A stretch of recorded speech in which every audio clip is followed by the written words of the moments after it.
नमस्कार। आज हम बात करने वाले हैं मेरी फसल मेरा ब्यौरा पोर्टल के बारे में। मतलब इस पर जमीन का रजिस्ट्रेशन आखिर होता कैसे है। चलिए आज इसी पूरी प्रक्रिया को ना एकदम आसान भाषा में समझते हैं। सरकारी योजनाओं का फायदा वो भी बिना किसी झंझट के कैसे मिले, भाई ये सवाल तो बहुत जरूरी है। और अच्छी बात ये है कि इसका एक बड़ा ही कारगर जवाब है और वो है मेरी फसल मेरा ब्यौरा पोर्टल। तो चलिए सबसे पहले ये समझते हैं कि आखिर ये मेरी फसल मेरा ब्यौरा पोर्टल है क्या चीज। देखिए ये हरियाणा सरकार की एक पहल है, मतलब एक ऐसा ऑनलाइन प्लेटफॉर्म जहां किसान अपनी फसल और जमीन की पूरी डिटेल दर्ज कर सकते हैं। और इसका सबसे बड़ा फायदा क्या है? फायदा ये है कि ऐसा करने से ना फसल बीमा, सरकारी खरीद और जो भी दूसरी योजनाएं हैं उनका लाभ सीधा और एकदम आसानी से किसानों तक पहुंच जाता है। अच्छा, अब इस प्रोसेस को शुरू करने से पहले ना थोड़ी तैयारी कर लेना बहुत जरूरी है। अगर सारे जरूरी दस्तावेज पहले से ही तैयार हों तो यकीन मानिए पूरा काम मक्खन की तरह हो जाएगा। तो इसे एक चेकलिस्ट की तरह समझ लीजिए। रजिस्ट्रेशन के लिए क्या क्या चाहिए?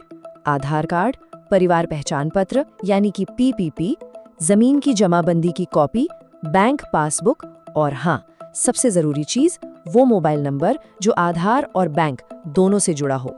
बस ये सभी दस्तावेज अपने पास तैयार रखने हैं। अगर ये सब हाथ में है तो रजिस्ट्रेशन का काम तो चुटकियों में हो जाता है। तो चलिए अब आते हैं मेन मुद्दे पर, यानी रजिस्ट्रेशन की पूरी प्रक्रिया पर। हम इसे स्टेप बाय स्टेप समझेंगे ताकि ये सबके लिए एकदम आसान हो जाए।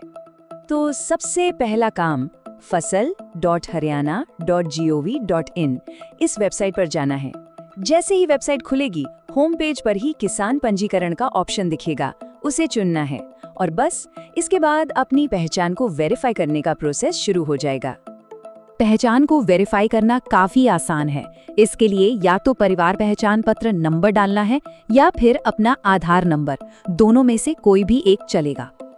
जैसे ही नंबर डालेंगे तुरंत रजिस्टर्ड मोबाइल पर एक ओटीपी आएगा, यानी कि वन टाइम पासवर्ड। ये बस सेफ्टी के लिए होता है और इसी से लॉगिन का प्रोसेस पूरा होता है। ओटीपी डालते ही पोर्टल में लॉगिन हो जाएगा और अब शुरू होता है असली काम, यानी जमीन की पूरी डिटेल भरने का। लॉगिन के बाद सबसे पहले जमीन से जुड़ी जानकारी भरनी होती है। इसमें सबसे पहले तो जमीन का जिला, तहसील और गांव चुनना है।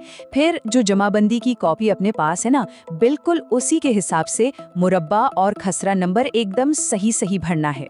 और हाँ, जमीन का टोटल एरिया कितना है और कितने हिस्से में बुआई हुई है ये भी बताना जरूरी है। जमीन की डिटेल भरने के बाद अब बारी आती है फसल की, मतलब कौन सी फसल बोई है, उसकी वैरायटी क्या है और बुआई कब की थी, ये सारी जानकारी भी इस सेक्शन में डालनी होती है। अगला सेक्शन है पैसों से जुड़ी जानकारी का। यहाँ अपनी बैंक पासबुक से देखकर अकाउंट नंबर और आईएफएससी कोड एकदम ठीक भरना है। और साथ ही फसल बेचने के लिए अपनी पसंद की मंडी चुनने का ऑप्शन भी यहीं पर मिल जाता है। और हाँ, एक बात यहाँ पर गांठ बांध लीजिए, बैंक की जानकारी बिल्कुल सही होनी चाहिए।